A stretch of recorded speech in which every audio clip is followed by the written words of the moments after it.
오늘 읽은 본문 말씀을 가지고 값없이 포도주와 젖을 사라라는 제목으로 함께 은혜를 나누도록 하겠습니다. 한번 따라해 보시기 바랍니다.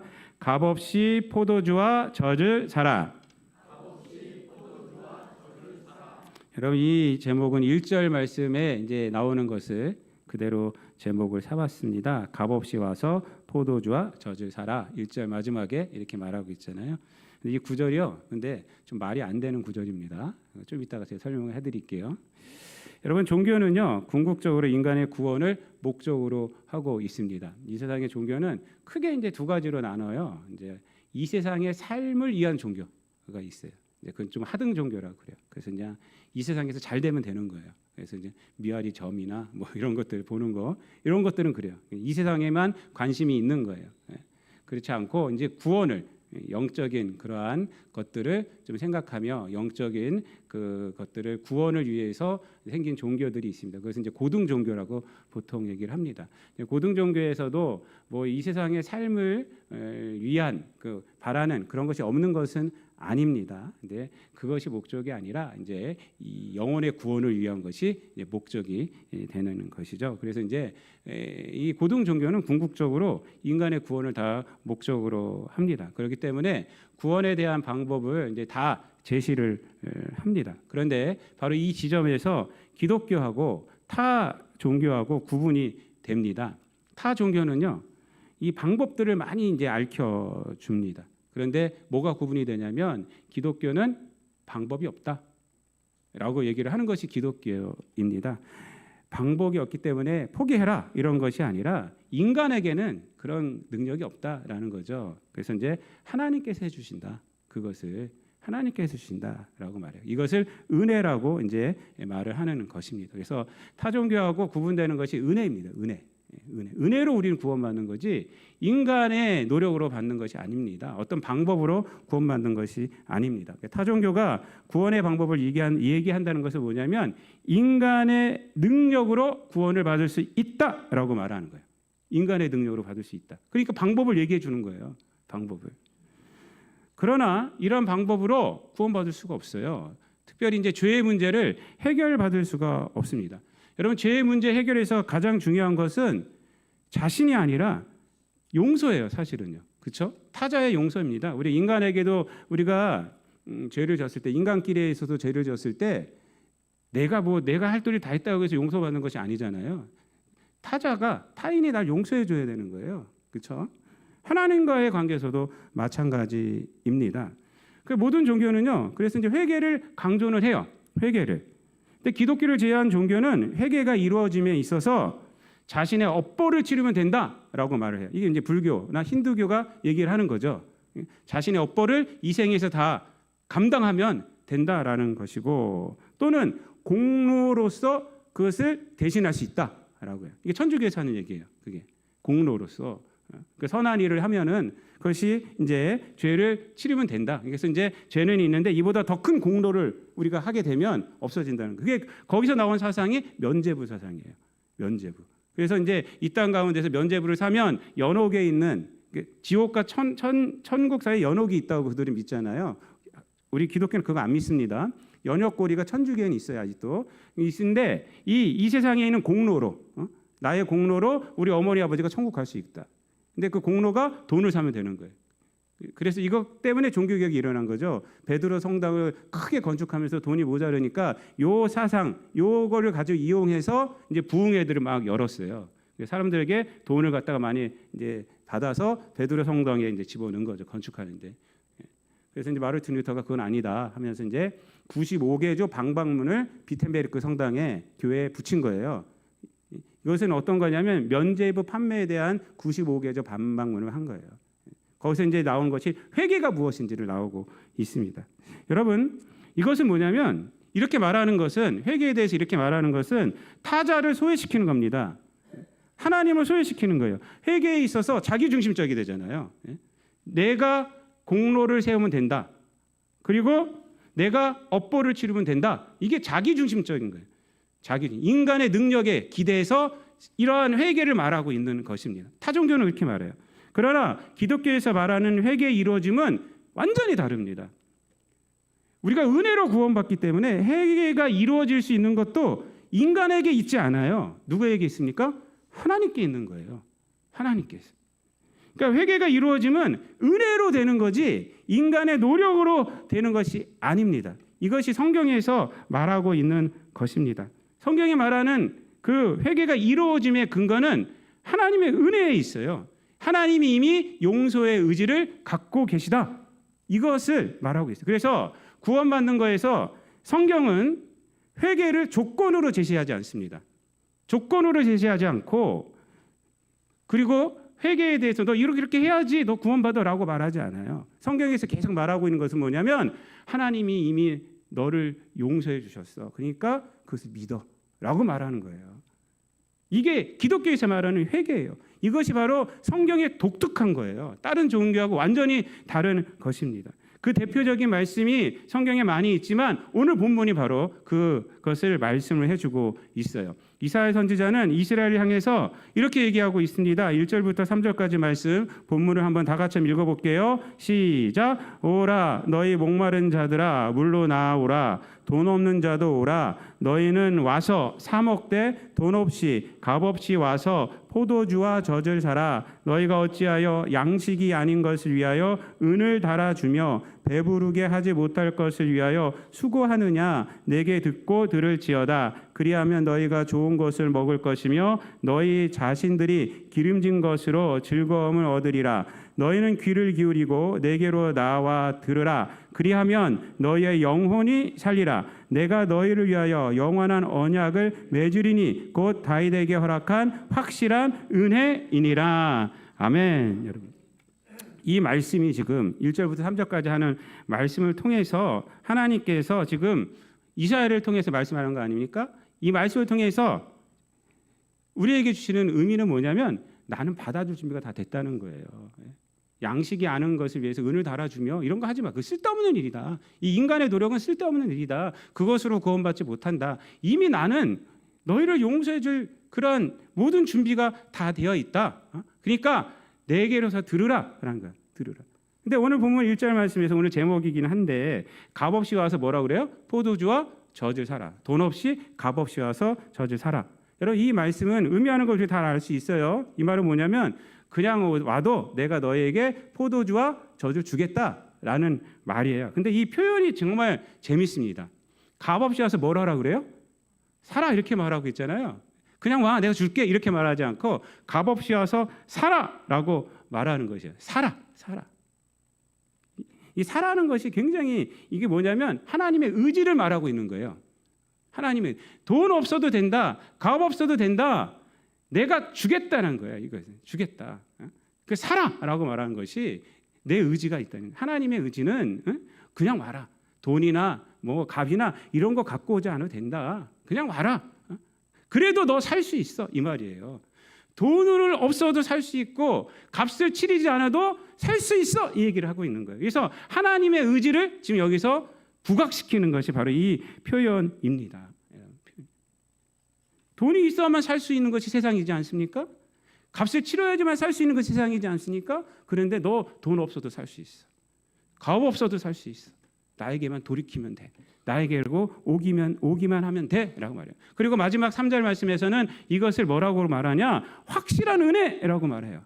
확실한 은혜. 그래서 마지막에 보면은 3절 말씀에 영원한 언약을 맺으리니 곧 다윗에게 허락한 확실한 은혜이니라라고 이렇게 말씀하고 있어요. 확실하다는 거예요. 확실하다. 여러분 이 세상에 확실한 것이 무엇이 있습니까? 이 세상에 확실한 거는 없어요, 여러분. 다 사람도 변하고 다 변하더라고요. 다 변해. 30년, 40년, 50년을 그렇게 친하게 지냈다가도요. 한순간에 틀어지는 게 사람이더라고요. 제가 요즘 그런 걸 많이 느껴요. 요즘 그렇게 친했던 사이들인데 뭐가 문제인지 한순간에 변하더라고요. 한순간에. 사람이란 게 9가지 잘해줘도 한 가지가 틀어지면 다 틀어지더라고요. 연수도 필요 없더라고요. 그런 것들이. 물론 이제 연수가 있으니까 다시 이제 할 수는 있겠지만은 여러분 물질도 마찬가지입니다. 이 세상에는요 확실한 것도 없고 확실한 사람도 없어요. 이게 무슨 얘기예요? 우리가 의지할 대상들이 아니라는 거예요. 의지할 대상. 그래서 어르신들이 하는 말이 그래서 하는 말이 돈이 그나마 확실해 이러는 거예요. 통장은 절대 주지 마, 막 이러고 있는 거예요. 근데 돈도 여러분 우리의 의지의 대상은 아닙니다. 여러분.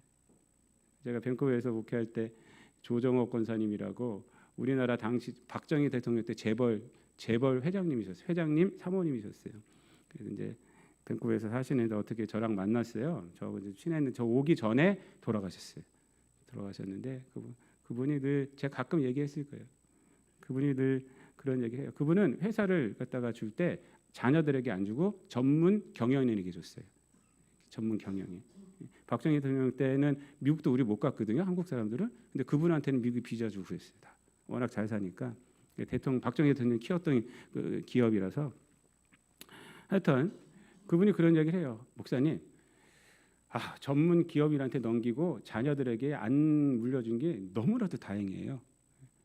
왜냐하면 돈 때문에 얼마나 싸움들이 나는지 자기들끼리 형제간에도 그렇고 그래서 자기들은 자녀들한테 안 되고 안 주고 전문 경영한테 넘긴 것이 너무나도 좋다고 그래서 그런 고백을 하더라고요. 그리고 그 권사님은 얼마나 겸손한지 제가 가면 너무 좋아했어요. 제가 이제 예배 드려주고 다른 교회 다니시는데 저를 갖다 이렇게 오면은 초청해 주시고 막 그래가지고 제가 어디 요양원에 있으면은 가서 이제 신방도 가고 하면 얼마나 좋아하시는지 하나님 말씀 듣는 게 너무 좋다. 돈 이런 거 다 필요 없다는. 그리고 이제 저 오시기 전에 돌아가셨어요. 그래서 이제 비행기로 그 다음에 장례 치르고 비행기로 이제 그 유골 갖고 와서 한국에다가 이제 남편 옆에다가 이렇게 해놨습니다. 성찬 기업이라고요. 성찬 기업이라고 아주 박정희 대통령 때는 되게 큰 기업이었습니다. 하여튼 여러분 돈도 의지할 것이 못 됩니다. 그런데 지금 뭐라고 그래요? 하나님의 은혜는 확실하다는 거야. 확실하다. 그러니까 돌아와라. 돌아와라. 나한테 와라. 하나님은 약속하신 것을 반드시 이루어 주시는 분입니다. 우리를 구원하시겠다고 약속하셔서 그것을 어떻게 이루어 주셨어요? 우리의 능력으로 이루어지지 않고 계약으로 이루어지지 않고 우리는 구원받을 수 없지만은 당신의 아들이신 예수 그리스도를 이 땅에 보내주셔서 그 예수 그리스도의 십자가의 보혈로 우리를 구원시키신 분이 누구냐? 하나님 아니십니까? 그렇죠? 그분이 하나님이시에요. 그러니까 이것처럼 확실한 게 없어요. 하나님은 약속하신 것은 반드시 이루어 주시는 분입니다. 다윗은 그래서 이 시편 23편에 보면은 하나님의 이름을 걸고 자기를 지켜 주신다고 이렇게 고백을 하고 있습니다. 여러분, 이건 하나님의 신실하심에 대한 고백인 거예요. 하나님은 우리를 지켜 주시는데 그 근거가 어디 있다는 거예요? 하나님께 있다는 거예요. 하나님이 당신의 이름을 하나님의 이름을 자기가 걸고 우리를 지켜주시고 우리를 인도하여 주시고 우리를 구원하셨다는 것입니다. 다윗은요 사울을 피해서 10년 세월을 도망 다녔어요. 거기서 얼마나 많은 배신들이 일어났고 사실은 사울도 사실은 이 다윗을 배신한 거 아닙니까? 다윗이 얼마나 사울을 잘 했습니까? 그리고 왕이 된 이후에도 얼마나 많은 사람들이 배신을 했는지 몰라요. 요압도 배신했죠. 군대 장관이었던. 그리고 압살롬도 아들도 배신했잖아요. 아들도. 이런 가운데서 내가 의지할 대상은 하나님뿐이었구나. 하나님은 하나님의 이름을 걸고 나를 지켜주시라고 고백한 것입니다. 여러분, 하나님은요 이미 용서가 준비되어 있으신 분입니다. 그래서 용서하고 이것을 따로 구분해서 용납이라고 어떤 분은 이렇게 표현을 합니다. 그렇다면 인간이 해야 할 일이 무엇입니까? 그거는 하나님께 오는 거예요. 용납하시는 분께 돌아오는 거예요. 이게 회개예요. 이게 회개. 하나님이 준비되어 있기 때문에 하나님께로 돌이키는 것이 이것이 바로 회개입니다. 요한일서 1장 9절은 만일 우리가 우리 죄를 자백하면 그는 미쁘시고 의로우사 우리 죄를 사하시며 모든 불의에서 깨끗하게 하실 것이요라고 말해요. 이미 하나님은 용서하시고 있는 분이기 때문에 뭐를 해라 마라 이러지 않는다는 거예요. 여러분, 돌이키기만 하면 된다는 것입니다. 여러분, 이것이 바로 성경에서 말하는 회개입니다. 조건으로서가 아니라 회개는 기다리고 계시는 분께 오라는 거예요. 돌이키라는 거예요. 그래서 팔 벌리고 계시는 분께 오라는 거예요. 그 히브리 말로 이 회개는요 슈브라는 말을 써요. 그리고 헬라어로는 메타노이아라고 이제 말을 쓰는데 둘 다 뜻이 뭐냐면 돌아서다예요. 돌아서다. 뭐를 해라, 공로를 해라 이런 것이 아니라 돌아서다라는 거예요. 하나님께로 돌아서라. 하나님께로 오라. 이게 바로 회개라는 것입니다. 그래서 하나님은 이사야 선지자를 통해서 계속해서 이렇게 선포를 하고 있습니다. 6절 말씀부터 보면은 이렇게 말을 해요. 6절 7절 다 같이 읽겠습니다. 시작. 너희는 여호와를 만날 만한 때에 찾으라. 가까이 계실 때에 그를 부르라. 악인은 그의 길을, 불의한 자는 그의 생각을 버리고 여호와께로 돌아오라. 그리하면 그가 긍휼히 여기시리라. 우리 하나님께로 돌아오라. 그가 너그럽게 용서하시리라. 아멘. 여러분, 가까이 계실 때라는 거 뭐예요? 하나님께서 이미 우리와 함께 하신다. 근데 우리가 어떻게 하고 있다는 거예요? 이러고 있다는 거예요. 하나님 여기 있는데 돌아서면 되는 거예요. 돌아서면. 하나님께서 이미 준비되어 있으시고 의지를 갖고 계심으로 인간이 해야 할 일은 뭐냐면 하나님께 뒤를 돌아서는 거예요. 하나님과 얼굴을 마주하는 것입니다. 여러분, 지금 가장 시급한 일이 뭘까요? 인간에게 바로 돌아서는 겁니다. 회개. 예수님도 지금 이사야 선지자를 통해서 하나님께서 말씀하시는 것도 그 말씀이에요. 가까이 계실 때 그를 찾고 부르라라는 거 아닙니까? 예수님도 이 얘기를 하셨어요. 누가복음 13장 6절부터 9절까지 말씀을 보면은 한 가지 예화를 합니다. 어떤 예화냐면 이 포도밭에 무화과 나무를 심었는데 3년 동안 열매를 하나도 맺지를 못하는 거예요. 그러니까 땅 주인이 와서 저 무화과 나무 없애라라고 청지기한테 시킵니다. 땅만 버리고 있다. 그랬더니 청지기가 무슨 말을 하느냐? 주인이요, 올 한 해만 그냥 두소서. 내가 거름을 주고 제가 한번 돌보겠습니다. 그러고 나서도 열매를 맺지 않으면 그때 찍어버리세요 라고 얘기를 하고 있어요. 여러분, 이 예화를 왜 하냐면 앞에서 1절부터 5절까지 말씀 속에서 예수님이 회개에 대한 얘기를 하셨어요. 회개에 대한. 너희 회개하지 않으면 너희들도 이와 같다. 두 가지 사건이 있었는데 빌라도가 제물을 드리는 데 있어서 갈릴리 사람들의 피를 섞은 일이 있었고, 그 다음에 실로암 망대를 세우는데 그 망대가 넘어져 갖고 사람들이 죽는 일이 있었어요. 하나는 공사에 있어서 예기치 못한 사건으로 죽었고, 하나는 정치적인 것 때문에 이제 죽게 됐잖아요. 이제 근데 사람들이 그 사람들 죄 때문에 그런 거야. 뭐 원인만 생각하는데 막 예수님 뭐라고 하냐면 회개하지 아니하면 너희들도 이렇게 된다. 이렇게 얘기하셨어요. 그러면서 하신 말씀이 이거예요. 지금 가장 급한 일이 뭐냐면 바로 회개다. 그러니까 지금 가장 급한 일이 회개다. 지금은 어떤 시대라는 거예요? 예수님께서 돌보시고, 그래서 복음을 완성시켰잖아요. 예? 십자가 벌로 복음을 완성시켰잖아요. 돌보시고 있는 시대예요. 지금 걸음 주고, 성령을 통해서 걸음 주고 있는 시대가 지금 시대라는 것입니다. 지금. 그래서 인간에게 가장 시급한 것은 뭐냐? 지금 회개하고 하나님께 돌이키는 거라는 거예요. 하나님께 돌이키는 것. 그것이 가장 중요하다라고 예수님께서 말씀하시는 것입니다. 그리고 이 돌이킴으로 그 은혜를 가지고 이 땅 가운데서 계속 살아가는 것이 가장 중요하다라는 거예요. 가장 중요하다. 그래서 사도 바울은 고린도 교회에 이렇게 말을 합니다. 고린도전서 10장 1절부터 13절까지 말씀을 보면요, 이제 사도 바울이 구약에 있었던 사건들을 얘기를 해요. 구약에 있었던 어떤 사건들이냐면 광야에서 있었던 사건들을 얘기를 합니다. 하나님께서 광야의 출애굽시킨 사건, 홍해를 건너게 하셨고, 광야에서 반석에서 물이 나오게 하셨잖아요. 반석에서. 이 반석은 예수님이다라고 사도 바울이 이제 얘기를 합니다. 이렇게 돌봐줬는데 광야에서 이스라엘 백성들이 어떻게 했는가? 그들이 우상 숭배를 하고 또 원망을 하고 뭐 음행을 하고 이랬다는 것입니다. 그러면서 우리는 그렇게 하지 말자라고 말씀하는 것이 고린도전서 10장 1절부터 13절까지의 말씀이 됩니다. 그러면서 마지막에 하는 말이 뭐냐면 이렇게 얘기를 해요.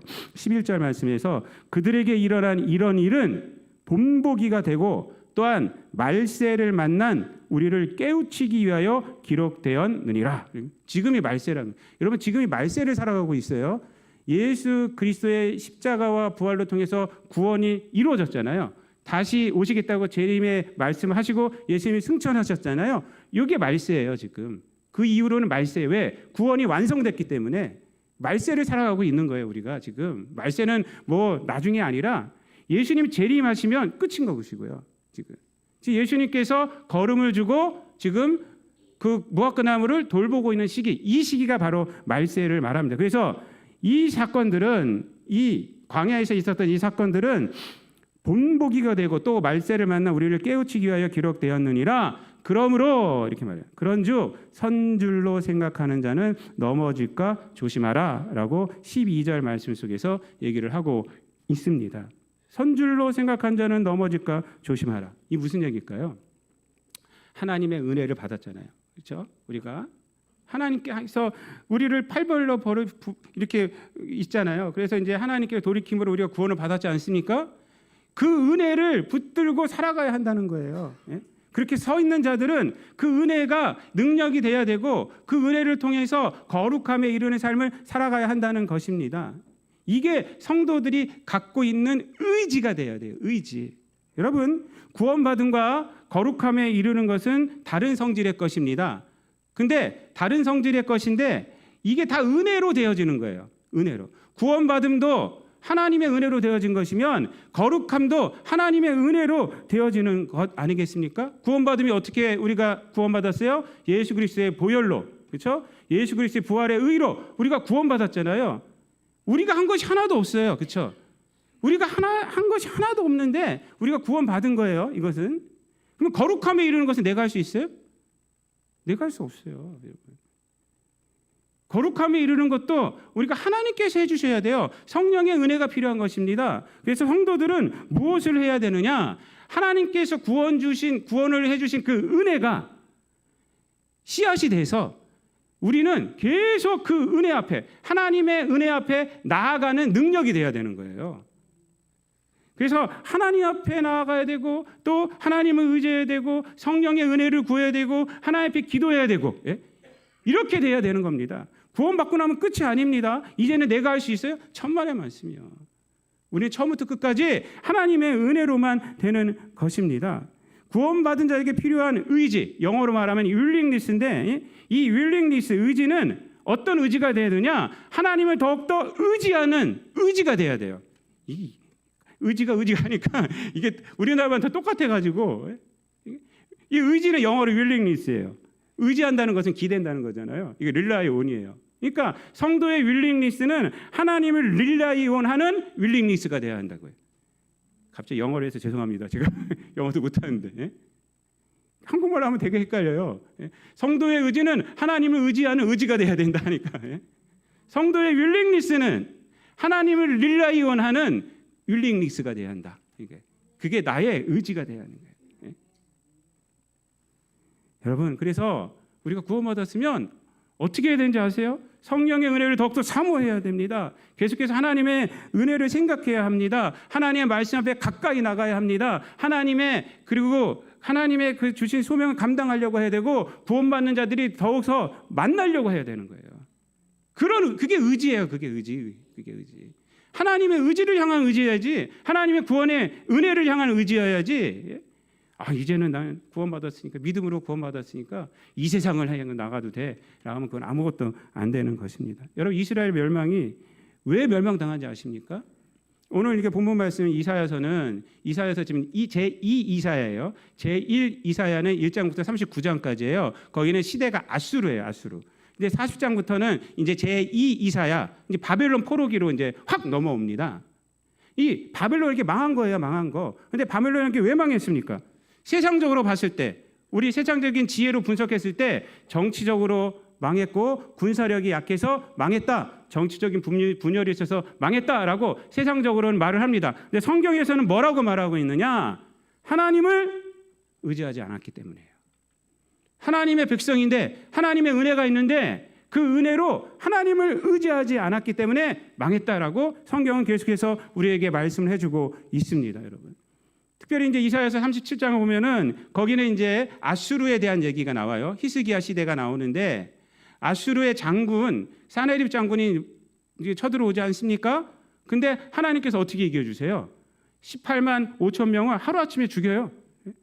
아침에 일어났더니 하루아침에 그냥 죽어버렸어요. 그렇게 해서 이기게 해주세요. 히스기야 왕이 눈물로 기도하고 막 그래요. 이 사람들이 와갖고 하나님을 저주하고 히스기야를 저주하고 하는데 히스기야는 그걸 어떻게 해낼 도리가 없으세요. 당시에 아수르가 최강 제국이었기 때문에 하나님 앞에 그래서 그 편지를 가지고 하나님의 저주한 편지를 가지고 성전 앞에 가지 않습니까? 거기서 눈물로 기도하니까 하나님께서 응답을 해주시죠. 걱정하지 마라. 쟤네들 끝난다 이제.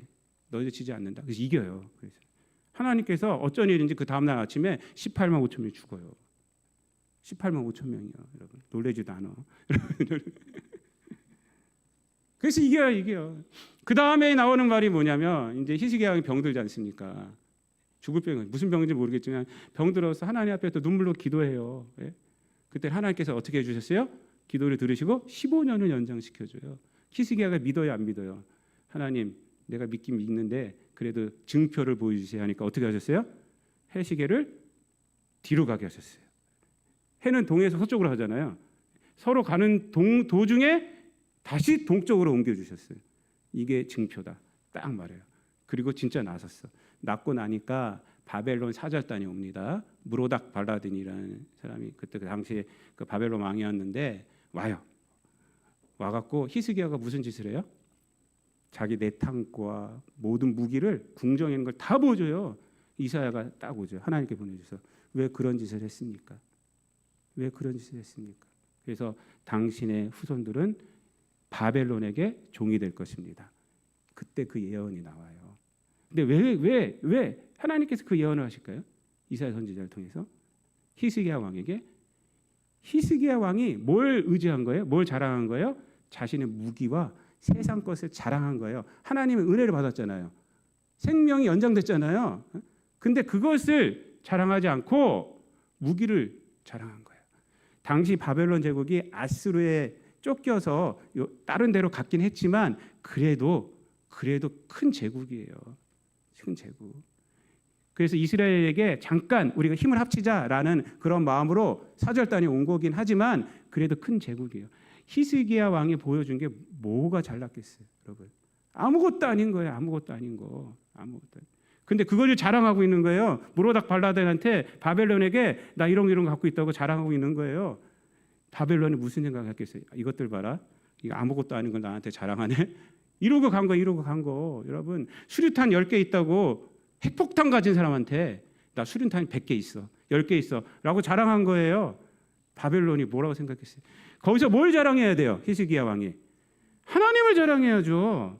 하나님이 나의 생명을 15년이나 연장시켜줬어. 내 기도했더니 그러면 이 바벨론이 뭐라고 생각했어요? 아, 하나님이 함께 하시는구나. 하나님이 그런 분이시구나. 또 뭐를 자랑해야 돼요? 하나님이 나에게 증표를 주셔서 해시계를 서로 가다가 다시 뒤로 돌이켰어. 그러면 이 바벨론이 어떻게 생각했어요? 아, 하나님은 천지를 주관하시는 분이 이 이스라엘과 함께 있구나 하면서 하나님을 두려워할 거 아닙니까? 근데 거기다가 세상 것을 자랑하고 있는. 그래서 그 다음 왕들은 다 이런 왕들이세요. 요시야를 제외하고는요, 다 세상 정치적으로만 어떻게 이런 거를 하려고 그러는 거지. 예레미야 선지자가 이따 오후 예배 때 예레미야더라고요. 그 본문이 예레미야 선지자가 나와서 막 해도 아니야, 우리는 정치적으로 하면 돼. 뭐 이런 식으로. 그러다가 결국 어떻게 돼요? 이스라엘 망한 거예요. 망한 거. 여러분, 하나님의 은혜를 받았으면 우리는 어떻게 해야 돼요? 하나님께서 주신 은혜가 최고인 줄 알아야죠. 하나님이 이미 우리에게 손 벌리고 있었던 것이 최고인 줄 알아요. 우리는 돌이킨 것뿐이 없는데, 그러면 그 은혜가 능력이 돼서 이제 살아가야 하는 것입니다. 그래서 선줄로 생각한 자는 넘어질 거 조심하라. 이게 뭐냐면요, 우리가 뭐 앞길을 살피고 다니라 이 말이 아니라 하나님의 은혜를 받은 자이면 그 은혜가 최고인 줄 알고 살아가라는 거예요. 이 세상 것과 비교하지 말아라는 것입니다. 이 은혜 위에 인생을 세워라라는 것입니다. 하나님을 찬양하고 하나님을 예배하고 하나님께 주신 그 소명을 감당하는 것이 최고다. 인생에 내가 이룰 것이 뭐냐? 하나님께서 주신 소명을 감당하는 것이 최고라는 거예요. 여러분들이 이루는 것이 뭐가 있어요? 이 세상 거 이뤄봤자 뭐 하겠어요? 그러나 하나님께서 주신 소명을 감당하고 하나님의 은혜가 능력이 돼서 살아가면 그것은 하늘에 쌓이는 겁니다. 하나님께서 인정해 주신 것이고 우리의 인생도 마찬가지예요. 모래와 같은 인생이 되지 않고 우리는 하나님의 은총으로 견고하게 세워지는 인생이 되는 거예요. 이게 모세의 고백 아닙니까? 사랑하는 성도 여러분, 말씀을 마치겠습니다.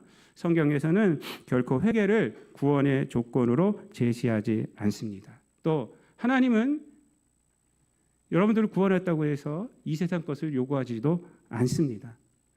하나님은 그냥 용서하시는 분이에요. 그냥 돌이키게 하면 용서하시는 분이에요. 그것이 나와 있고 그 다음에 세상의 것을 갖고 와라가 아니라 하나님께 내가 채워주겠다 하시는 분이에요. 그 대신 너희들은 이 은혜 가운데서 살아가라. 이 은혜를 잃지 말아라 라고 말씀하시는 분입니다. 예수님은 이 땅에 오셔서 뭐라고 말씀하셨습니까? 마태복음 11장 28절에서 수고하고 무거운 짐진 자들아 다 내게로 오라. 내가 너희를 쉬게 하리라. 똑같은 말씀 아닙니까? 오늘 본문 말씀하고 똑같은 말씀이에요. 수고하고 무거운 짐진 자들아 다 내게로 오라. 내가 너희를 쉬게 하리라. 여러분, 우리가 주님 안에 있는 이 은혜를 우리가 가져야 돼요. 그래야지 마음에 평강이 옵니다. 여러분, 이 세상에 아무리 뭘 해도 평강 오지 않아요. 여러분, 돈과 권력 아무리 있어도 근심 걱정만 주고 있습니다.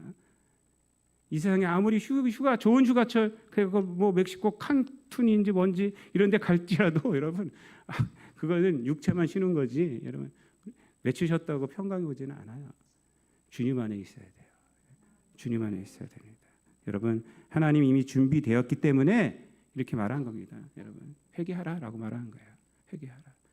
지금은 은혜 받을 만한 때이고 구원의 시기다라고 말씀하신 것입니다. 이 확실한 은혜를 생각하며 복음으로 돌아오시고 나아가서 이 복음이 능력이 되어 성령 충만함으로 살아가는 저 여러분 되시기를 우리 주님 예수 그리스도의 이름으로 축원드립니다. 기도하겠습니다. 사랑과 은혜가 풍성하신 아버지 하나님 감사를 드립니다. 우리를 위해서 이 땅에 독생자 예수 그리스도를 보내주시고 예수 그리스도의 은혜로 우리가 구원 얻고 성령의 능력 가운데 이 땅 가운데서 살아가게 하여 주심을 감사를 드립니다. 하나님을 만날 만한 때에 찾고 가까이 계실 때에 하나님을 부르는 우리들 되게 하여 주시옵소서. 아버지 하나님, 하나님께 돌아갔을 때 가장 좋은 것을 우리에게 주시고 가장 기름진 것으로 즐거움을 얻을 수 있게 하심을 늘 깨닫게 하여 주시고 양식 아닌 것을 위하여 은을 달아주며 배부르게 하지 못할 것을 위하여 수고하는 어리석은 자들이 아니라 돈 없이 값 없이 와서 포도주와 젖을 사라 하시는 이 하나님의 말씀을 늘 기억하게 도와주시고 늘 하나님의 은혜 가운데 하나님이 예비하신 복을 누리며 이 땅 가운데에서 늘 기쁨으로 살아갈 수 있는 우리들 될 수 있도록 성령이 함께하여 주옵소서. 감사드리며 예수님의 이름으로 기도드리옵나이다. 아멘.